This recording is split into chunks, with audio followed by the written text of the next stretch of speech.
Of the rumor mill. Oh, hey, what's up, Targo? How's it going, man? Good. Welcome to Friday edition of having you on the Brews and Banter show. Doesn't happen nice and early. Yeah. So before we get started, remember, check out all of our social media platforms, our podcast. Make sure to give it 5 stars on your favorite podcast platform.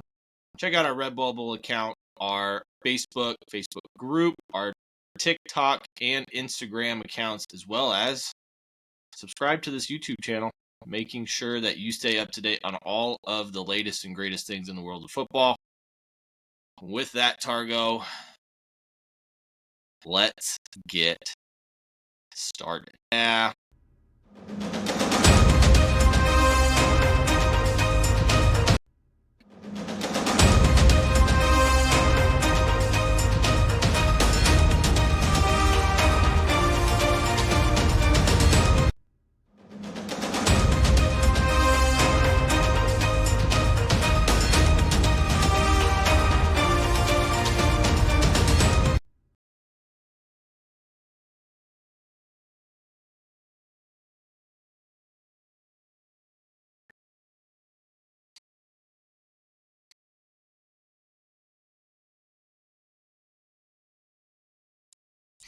All right.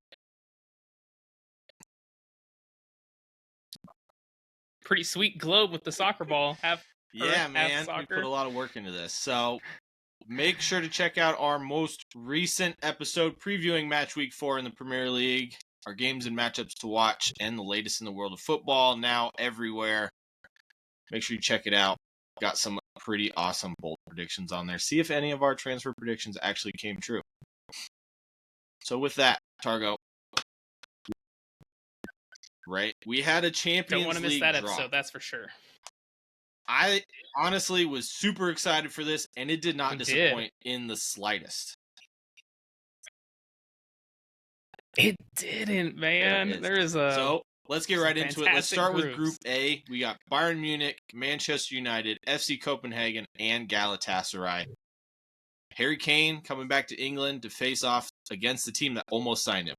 What are your thoughts?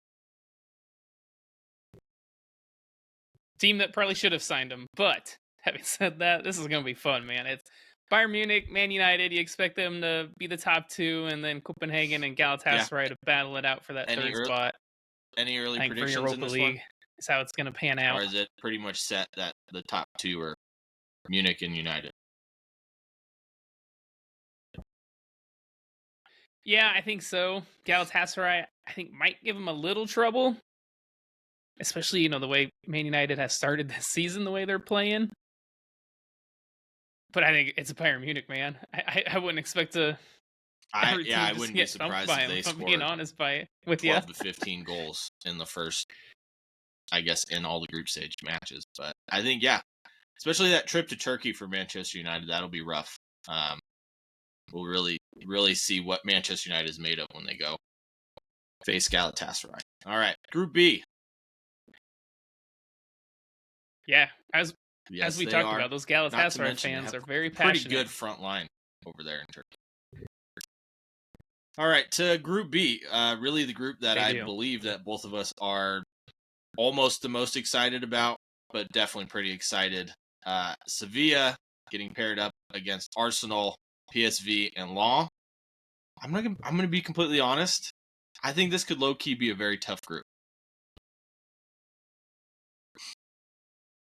No. It shouldn't be. But for Arsenal, anyway. I mean, Sevilla, who knows, man? They'll probably just be like, let's go finish third, be in the Europa League, win that again. PSV gave them troubles last season. I know Xavi Simons is not at PSV anymore. Lens could surprise some teams, or Cody Gakpo. Could surprise some teams. I think that if Arsenal isn't careful, they could get upset in at least one of these matches. Well, it is the Champions League, man, so it's not like these teams are all going to be pushovers. But you do expect 100%. Arsenal, you see them as the clear favorites. On to Group C, where we have some of the most intriguing matchups of the Champions League with Napoli, Real Madrid, FC Braga, and Union Berlin, all drawn in the same group. And the Cinderella story that is Union Berlin continues as they go to Naples and Madrid in their first ever Champions League appearance. I'm excited. That's going to be fun for them. I'm excited to watch Union I Berlin. do too. I hope they make it out of that group, if I'm being honest with you. Probably see them going back into the Europa League, but it is a Champions League, and the way Union Berlin has started this season, they could be a tough test for all of those teams. They could be, and so that's what I'm saying. But you obviously see Real Madrid, And it should be Napoli a as very the tasty matchup. two favorites to go through. I'm very excited to see that. All right, we got Group D, which is Benfica, Inter, RB Salzburg, and Real Sociedad. And we get a rematch of last year's Champions League semifinal in Benfica and Inter. We do. And I suspect those will be the two teams to make it out of the group. Real Sociedad. They could cause some problems, but I mean their away form, especially last season, was not great. So I don't know if they'll be able to make it out of that group, but definitely see them going into the Europa League. All right, Group E, which I'll be honest with you, has really one winner in my mind. Feyenoord, Atletico Madrid, Lazio, and Celtic. I mean, it could be. I think Atletico probably makes it out on top, but any of the other three teams could make it out, which is going to be quite fascinating. Yeah, Feyenoord, the way they played in the was it Conference League? Is that what they were in? They were fun to watch. Celtic, Lazio have been more decent in Serie A last season. Celtic always seems to upset at least one team, so it should be quite interesting. So who's your two to make it out in that group? I'm probably going to go with Lazio and Atletico. Not in that order, but those two teams. Okay. I mean, that's a good bet. I'll say Celtic and Atletico. Saying Feyenoord is probably going out on a limb a little bit, but who knows? I love that. Honestly, I just like Celtics jerseys this year. Okay, and then we go to Group F, the group of death, where any team could make it out. And honestly, if I'm a Newcastle fan with your first time in the Champions League in 20 years, I'm throwing stuff all over the room in both excitement and absolute terror as they get drawn with PSG, Borussia Dortmund, and AC Milan. Holy crap. Good storylines in this one. Sandro Tonali returns to Milan, and Christian Pulisic returns to Dortmund. As well as you have a fully loaded PSG squad who have some deadline day signings that we'll get to in a little bit. And Kylian Mbappe. And Kylian Mbappe. Yeah. That's going to be fun, man. We'll see what this Newcastle team is made out of. It's going to be really fun. It's going to be fun. Okay, and then we got Group G where Go ahead. Hold on. You got to give us your predictions. Which two teams out of that group of death are making it out? I'll go PSG. I'll say Newcastle. PSG Newcastle. All right. Where Pep Guardiola is probably licking his chops. In Group G, we got Manchester City. They're paired up for the third year in a row with RB Leipzig, Red Star Belgrade, and then Young Boys. Do Manchester City even get scored on? Do they have an easier draw? It's really the question. I think Leipzig might cause them problems in Germany. Yeah. I would see assume some so. rotation for these games. Going to Belgrade, and then I believe I forget where Young Boys is from.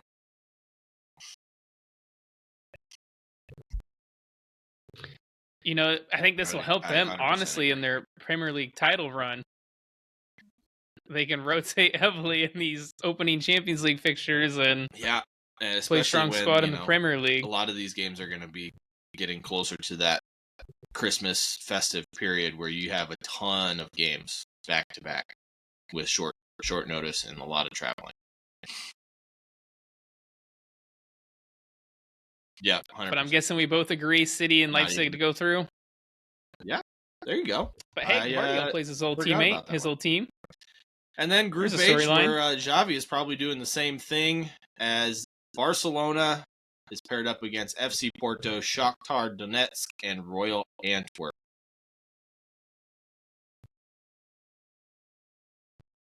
Yeah. Do you expect anybody Barca but heavy favorites. Barcelona and Porto to come out of that group? Okay. No. Official odds have also been released. You got City at plus 220, Bayern at plus 500, Real Madrid at plus 800, Arsenal, fourth favorites, at plus 900, Barcelona, which this is shocking to me, is plus 1400, PSG plus 16, Newcastle at plus 2000, Atletico, Napoli, and Inter all at plus 2500, and AC Milan at plus 3500. Do you think those are a little accurate or kind of crazy?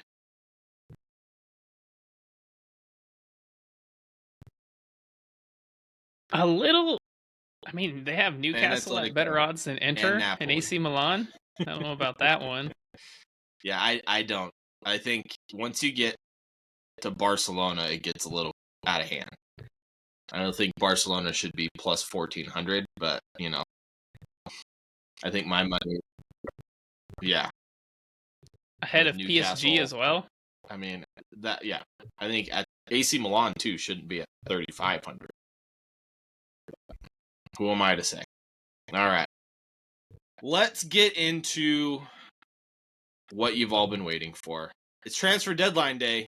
We have about an hour and a half left in the English transfer window, as 30 minutes left in Ligue 1 transfer window, and the Serie A and Bundesliga are all done. And we will keep you up to date on any major deals that happen, as I have Fabrizio Romano's Twitter literally on my other screen here. Okay. Also, the Turkish transfer window closes tomorrow, by the way, so you might see some more deals happen. Saudi transfer window doesn't close until next Thursday, and then the Qatari transfer window doesn't close until, I think it was like the 17th of September, something crazy. So, thoughts first on all of these transfer windows ending at different times?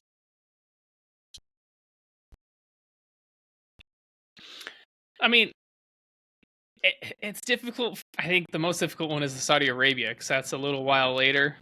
And so if you're a team, you obviously don't want them to come, offer a big money, Right. pluck a player, and then you can't replace them. And so that's difficult. But I mean, most of them are around the same time. And obviously, if you're a big club, you're probably not going to let an important player leave. Maybe it's one of those fringe players that you were trying to sell anyway.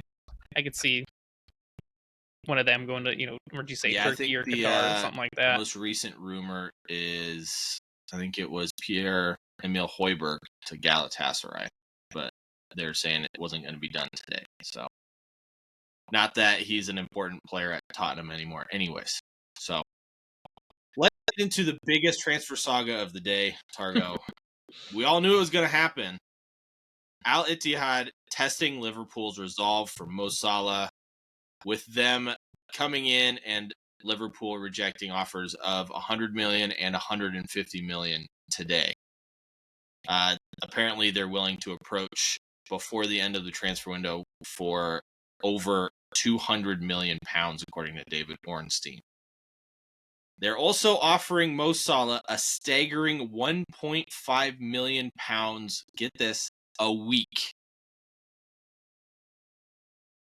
If you're Liverpool, what is the number to make you actually consider this? Wild. I mean, he's 31. He's got 2 years left on his contract, about 350K a week. Yeah. Honestly, the 150 million. Yeah, I'll be honest with you, that would have got me going too. But I mean, 200 million if you're Liverpool, I don't care if you got to wait 3 months to sign someone. You kind of got to take it.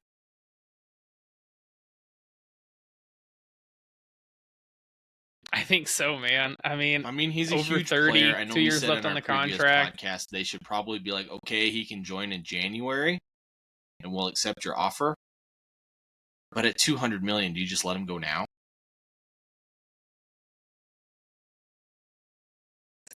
Yeah.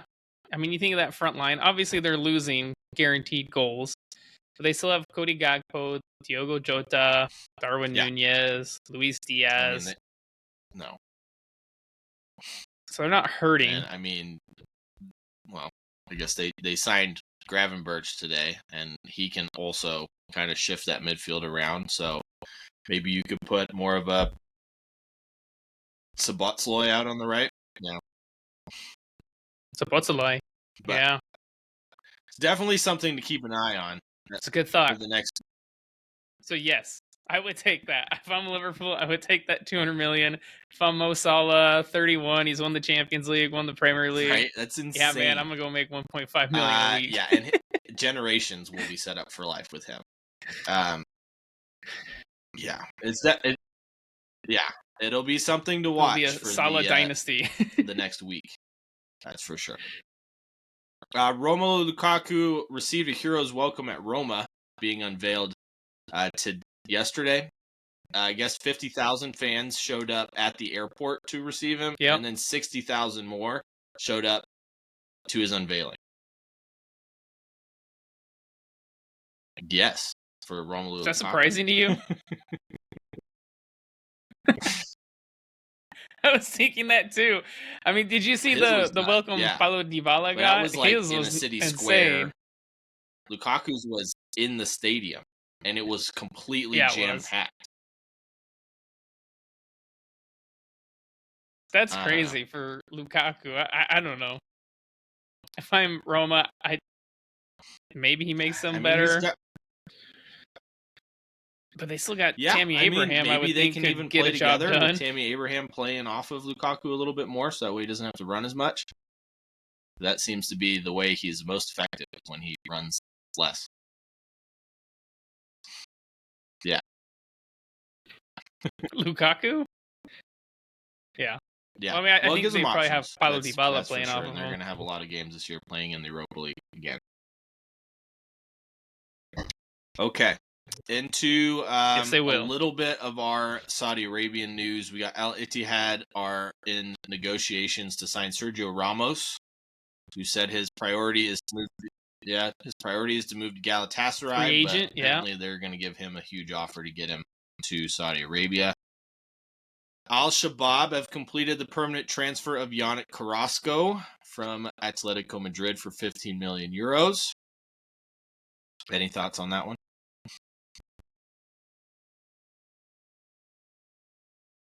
Yeah. He went to China, didn't he, for a little bit? Yeah. Or Qatar, somewhere. He went somewhere, so it's not surprising that he went. And then Al Ettifaq have completed the signing of Gigi Wijnaldum from PSG for 10 million euros. They're also working on signing Daniel Podence from Wolves. Podence, that's it. Podence? Yeah. I can see Wijnaldum because he's, 32? And he was at Roma last year on loan. Yeah, I can see it. Daniel Podence, though, I think he's still a little younger, so I would be surprised if he went. Cunha. They're going to have to keep all their best players. That's it. With just Matthias Cunha left of their Matthiases. There's only one room for one of us. Matthias left. But I did call that one. And speaking of ones that I called, if you've watched our most recent or listened to our most recent podcast, was Leonardo Bonucci has joined Union Berlin on a permanent transfer after 12 years at Juventus. Yep. No. Was he there 12 that years long? total. Not in a row. He has been around. Okay, because he had a little stint at AC Milan. 36. Yeah, he's 36. What? Yeah. How old does he have there in the notes? 36. And I know he didn't play a whole lot last year for Juve. No, I think they're more play a lot at Union Berlin, if I'm being honest. And leadership qualities, especially with it being their first year in the Champions League. And kind of as an emergency. Yeah. Okay, before we get into all of our done deals and failed deals, Foot Mercato claims that Kylian Mbappe is now on the verge of signing a 3-year contract at PSG.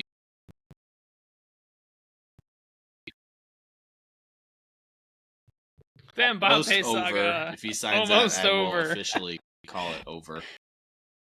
I'm tired of hearing about Mbappe. I'll be completely honest. Yeah, I don't know what to make that one, man. Again, like well, we know he's going to Real Madrid eventually, deal, but Madrid can't get him on a Real free Madrid next summer, so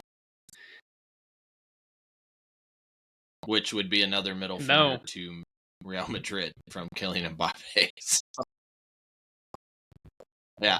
At that point, if I'm Real Madrid, man, I would just say F it. Go for someone else. Same. Go try for Haaland right? instead of Mbappe. Might have better success there. Well, besides free. Dortmund have agreed a 15 million euro deal for the Bundesliga joint top scorer last season in Werder Bremen's Nicholas Füllkrug.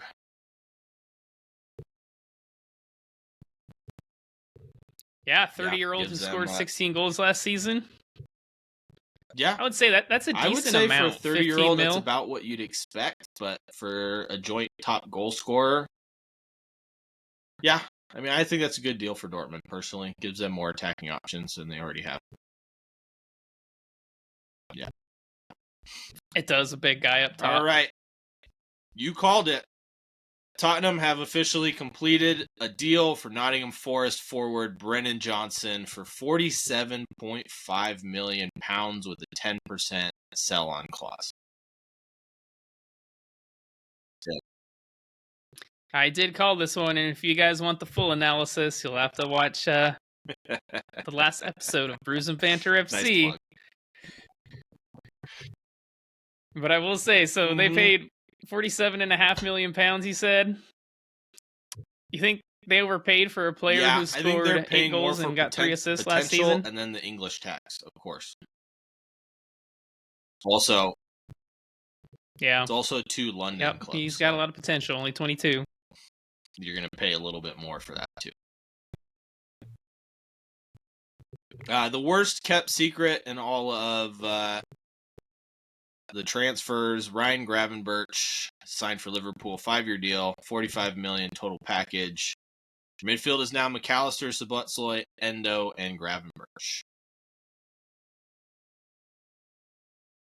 Yeah. Complete midfield overhaul. 4. Quality, though, I will say. Yeah, I mean, you think about it, they still got Curtis Jones and that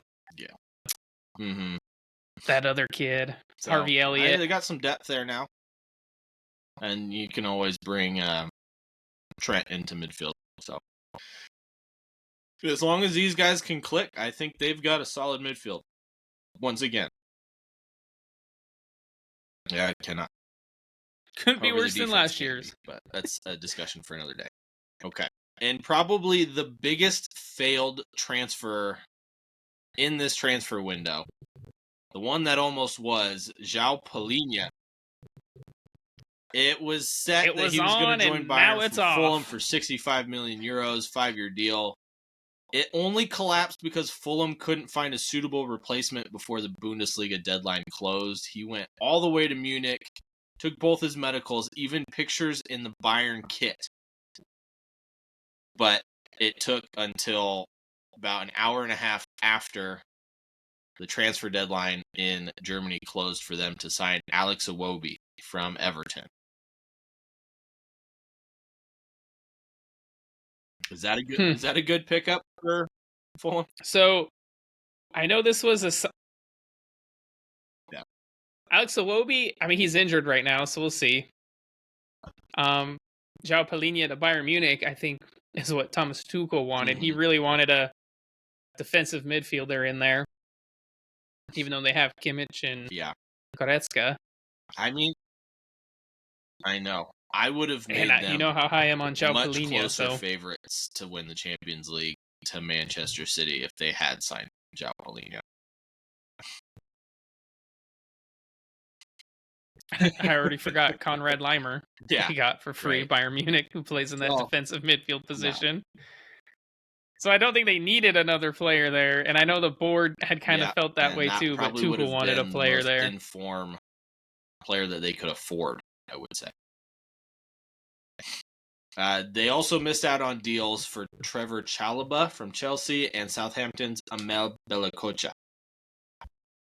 So it definitely wasn't for lack of trying. That's for sure. Yeah, they did want Chalobah because he can play that right back, center back role. They were looking at him to replace Benjamin Pavard. Manchester United, that is, completed 4 deals today. First one was Sergio Reguilon from Tottenham. They agreed to terms with the 26-year-old after United decided to switch their attention from Marc Cucurella. And then they officially re-signed Johnny Evans on a 1-year deal. They also announced Fenerbahce goalkeeper Altay Bayındır for $4 million. And then the big one, they did sign Sofyan Amrabat. Looks like it happened as of an hour ago. Initial 10 million euro loan deal with a obligation to buy for 20 million at the end of the season, and all of this was allowed to happen because Dean Henderson was sold to Palace for 20 million. So quite the domino. So yeah, where do I start? Yeah, Sergio Reguilon, whatever's pronounced his name. That was kind of a panic buy because they have no left backs. They're all injured. I did hear from Sky Sports that if Luke Shaw comes back in January, that they can terminate the loan for no fee. So yes, very much a panic buy. So yeah. And then Johnny Evans, not sure why they did that. I thought maybe they would have if they got rid of Harry Maguire, but they still got Maguire. So I'm not sure why. I mean, I guess $1 million. Is that what it was? Oh, so free agents. There you go. Then Amrabat, man, he's gonna help out Casemiro in that midfield. Get some rest because he's looking like a shadow of himself this season. And then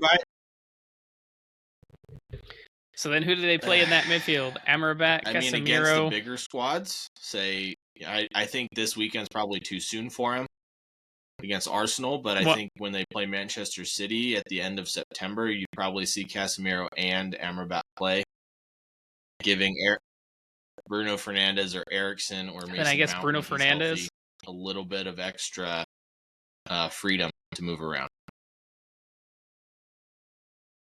I don't know why they don't put Mason Mount on that right wing and put Antony on the bench. 3 of their right wing options are all terrible, so the lesser of 3 evils, I guess. So I agree. Maybe they should try it. All right, the one that was and then wasn't and then was, Randal Kolo Muani looks to be finally joining PSG after they agreed a 90 million euro fee with Frankfurt for the French striker. It was said that PSG had to sell Hugo Ekitike on a permanent transfer to comply with financial fair play. So that must mean he's going somewhere. I don't know where.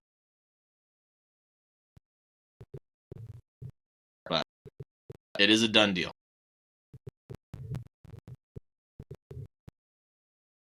Okay. Well, that's a fantastic signing for PSG. I agree. I mean, this caliber of signings they've had this summer with Goncalo Ramos, Ousmane Dembele, Kang-in Lee, Manuel Ugarte, and now Kolo Muani. It's a star-studded lineup with keeping Mbappe as well. Yeah.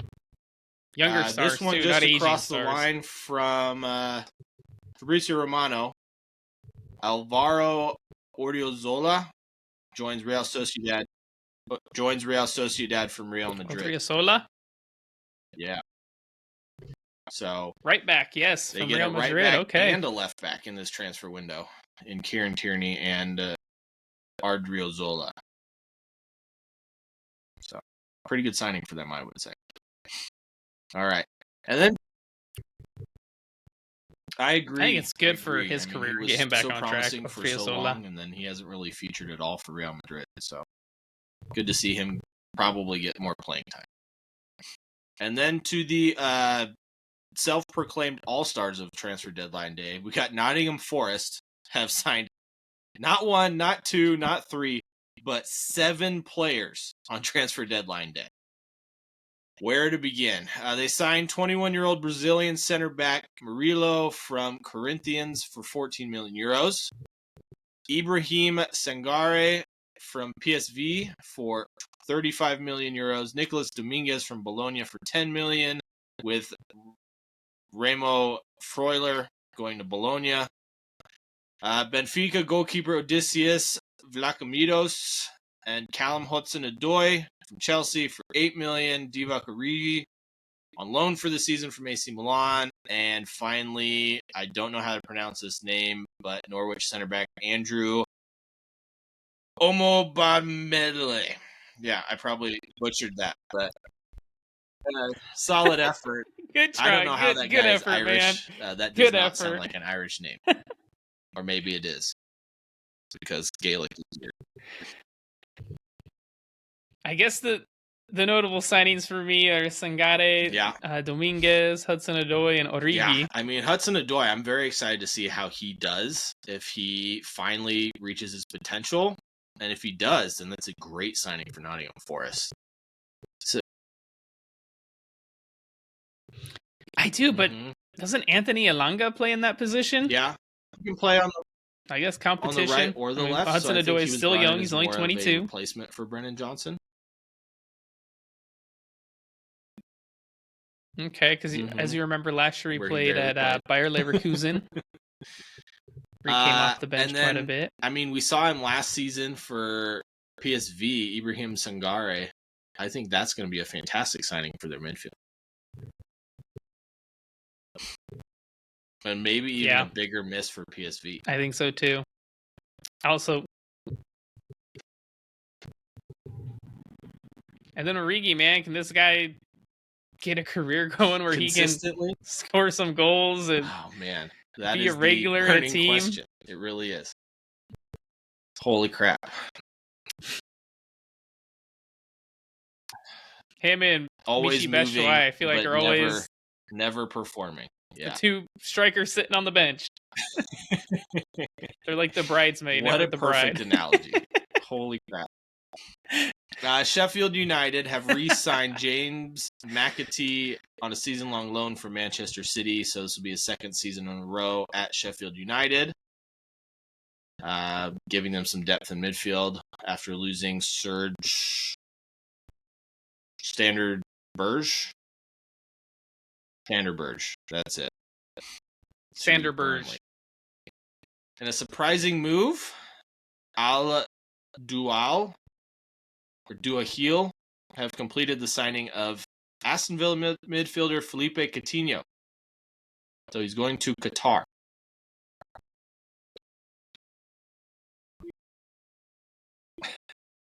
Coutinho, man, again. So good at Inter Milan, then gets signed to Liverpool, big money move to Barca, and just tanked his career. Just tanked after that. I mean, he went to Bayern Munich on loan, played a little bit coming off the bench, but I mean, Villa Bayern didn't want him. He went back to Barca, a little bit, and then they found out they didn't want him either. He had a great first game for Bayern Munich. First game for Villa. Yeah, I think he had an assist and a goal. It's always been the case. Yeah, the consistency wasn't there. We're not even going to talk about his stint at Barcelona, but when he was at Liverpool, I wouldn't say he was inconsistent at Liverpool. He would disappear, and then he would come with a flash in the pan of some sort of brilliance. That always was when they needed him. But other than that, I thought he disappeared for a lot of big games. Okay. I disagree with you. Well, let us know what you guys think. Because obviously there's got to be a tiebreaker here. Yeah, was Philip I didn't say Coutinho he good wasn't at good. I said Liverpool he or was not? The answer is inconsistent. yes. Yes. Okay, was he inconsistent All right. at Liverpool? I Wolves guess is the have question. seemingly replaced Matthias Cunha, not Matthias Nunez. Matthias Nunez. Yeah. Nunez. With There you go. Jean Rickner Bellegarde from Strasbourg on a 5-year deal. I'll be honest with you, I've never even heard of the guy. So I have not either. I have not watched most of Ligue Strasbourg, 1, if I'm being honest. All right. Brentford have signed PSV winger Johan Bakayoko for 40 million euros. They also re-signed Everton's Neil Maupay on a season-long loan deal with an option to buy. Good deals for Brentford.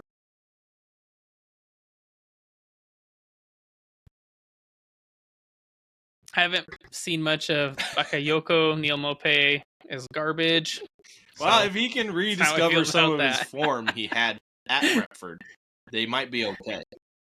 Or Brighton. Yeah, either one. Brighton, you mean?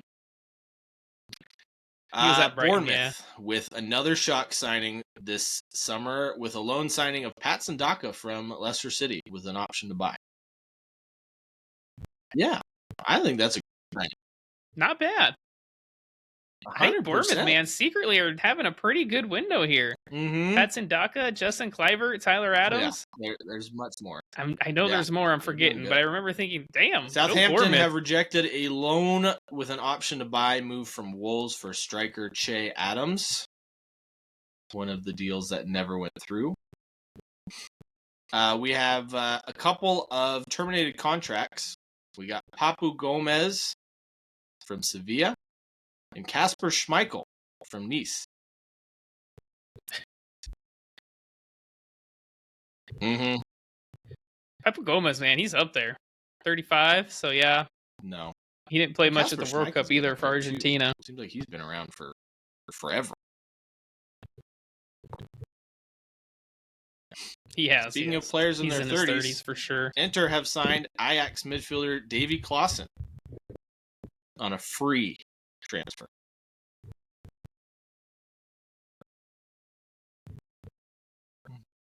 Yeah. Speaking of interesting one. 30-year-old AC Milan signed Dutch Fiorentina player. striker Luka Jovic on loan for the season. That one's interesting too, because I think it was Frankfurt. He had his big season. Yeah. Got his big money move then. Yep. And then again, I haven't seen him. Even last year for Fiorentina, he came off the bench. It seems like last season for Fiorentina, but yeah, he did do that too. I don't know. I saw him miss some sitters where I'm like, oh man. So I mean, for Milan, I guess they got rid of Origi, so they went and got Jovic to back up King Oli. Duvian Zapata has completed a loan move from Atalanta to Torino. Another guy who seemingly has been around Colombian, for forever. I'm pretty sure. Speaking of that same thing, Crystal Palace have signed Arsenal's Rob Holding for £4 million on a 3-year contract. Rodinho is gone from Arsenal. Yep. The hair man with the magic hair. And then was. Yeah. Yeah. Yeah, it was no secret Arsenal were trying to offload him. Luton Town have signed Albert Sambi Lokonga on a season-long loan deal just before their first game at Kenworth Road. He should. Well, hopefully he should get playing time there and can hopefully I sure hope so. Help keep Luton in the Premier League. Quick Wrexham news after Ben Foster retired. They got a loan deal for Arsenal goalkeeper Arthur Okonkwo, who was the backup at Arsenal until they signed Matt Turner. So they sold Matt Turner and got David Raya. And then they sold Matt Turner, got David Raya. Lazio made an offer for Manchester United winger Mason Greenwood, but it couldn't be completed before the Serie A deadline, which was very shocking to me. I did. That's too bad. I kind of want to see him play because, man, he was something else when he was very exciting before his legal issues. As far as hype goes from a academy product from Manchester United, he's definitely up there with one of the most exciting ones. I agree. I think he would have been up there with Marcus Rashford. Anyways, done all that stuff. We'll just move on. Sevilla have signed Leicester City midfielder Bobakari Soumare. That's awkwardly rhymes. Yeah. Benfica signed Juan Bernat on loan from PSG.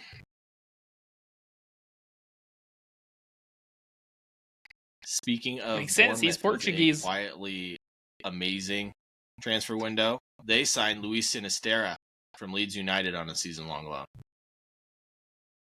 Yep. I remember him last season. Yeah, speedy winger. Defenses. Just no one to put at the end of the ball that he put in, but, whatever. Yep. Spurs are currently working on a loan deal for Trevor Chalobah, but it's said to be difficult because of the rivalry, but they are trying, according to Fabrizio Romano. Let's see here. More Tottenham news. According to the Times, Tottenham goalkeeper Hugo Lloris is heading to Newcastle United.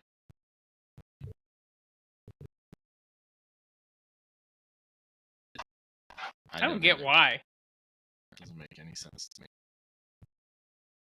Maybe backup option to Nick Pope. I don't.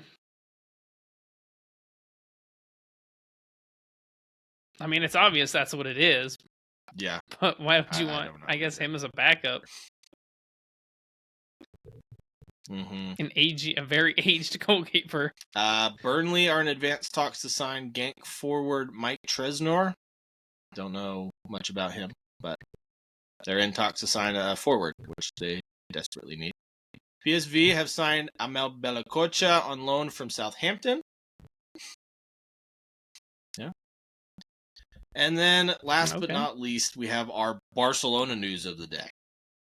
A lot going in and out of Barcelona. Barca. Yeah, so the team first buying players big with story was money. that Lewandowski was the next big target for the Saudi clubs. And I was thinking they would probably be forced to sell him to get the deals over the line. Naturally. And then what happened was Eric Garcia went on loan to Girona on a season-long loan deal. Abde was in negotiations to go to Real Betis on loan.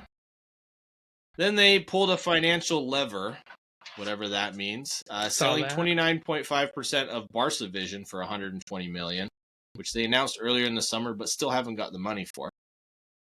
And then, as of 10 minutes ago, João Cancelo was officially unveiled as a Barcelona player. And then the big one, João Felix, also announced. Both on season-long loans. He's actually both officially announced as a Barcelona player, huh? I mean, I think, especially the João Cancelo, I think that's the big signing for them. They desperately need a right winger or right back. As far as Felix goes, I just don't know where he fits in. Like, they have too many wingers. They have too many wingers right now. Where is he going to play? Because he doesn't. They have too many midfielders, too many wingers, not enough strikers. Do you play him as a backup to Lewandowski? Do you play him with Lewandowski? I don't see where he fits in at all. Either that or off of him, or I don't know. Because he doesn't thrive well in that lone striker position. Not great in that lone striker position. Yes. So I don't know what to make of it. As of right now, they still haven't registered Inigo Martinez after signing him earlier in the window. So We'll see if they can register all their players. We'll see if they can by register deadline Cancelo day, and or by the time the window shuts, which it must have shut about a minute and a half ago. So I'm sure we'll still hear transfers rolling in for the next couple of days, I would suspect. At least not, the next 24 hours. So we'll see. Yep. Make sure and you to guys will get check all it those out on our next all podcast. of your favorite podcast platforms or here on YouTube. Make sure you're hitting that notification bell, subscribing, liking this video, and let us know what you think of all these transfer movements in and out, because holy cow. Yeah. Who was the most holy cow, there was a surprising lot of them signing? just in the last 12 hours. I think recently for me, man, it was the Cole Palmer one. That one was wild. I'm gonna have to probably go with Ansu Fati to Brighton. I can't get over it. Yeah, that one's a surprising one as well. Yeah, you're not wrong. We'll see before Thursday whether that one was or interesting. not Mo Salah ends up moving. Watch this space. Watch this space. I don't know. Find out. I don't think he will, but. And until next time, my friends. Yep. Cheers. Cheers.